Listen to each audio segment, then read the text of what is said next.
Sarà ricordata come l'epoca della tecnologia,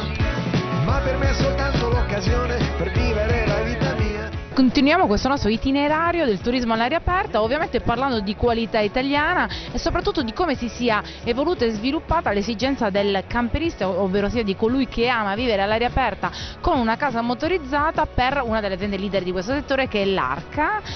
di Pomezia, con il suo project manager che è Gianluca Mugnaini. Quello che vedete qui in questa fiera è il risultato praticamente di 50 anni di lavoro fatto da Arca, fatto anche da altri costruttori che nel tempo hanno cercato di soddisfare sempre le esigenze dei nostri clienti, che sono variate. Siamo passati da veicoli molto compatti a veicoli più abbondanti, più comodi. La tecnologia è evoluta partendo dallo chassis che in questi ultimi anni è diventato un mezzo di trasporto sicuro, affidabile in termini di sicurezza, in termini di manutenzione eccetera. La parte abitativa, che è la parte che noi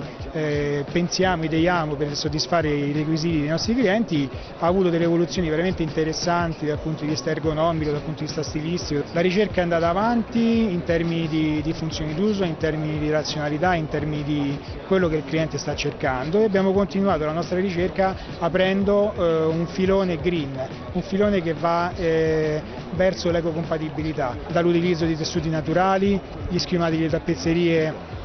che non hanno additivi chimici durante la produzione della schiuma, un basso consumo utilizzando tecnologia a LED per l'illuminazione sia degli interni che degli esterni. Dove arrivare per poter vedere tutti i mezzi Arca? Attraverso il nostro sito arcacamper.it avete tutti i riferimenti per trovare i nostri concessionari che sono a disposizione, che accolgono i nostri clienti per poter mostrare la nostra gamma di prodotti. Nel mio tempo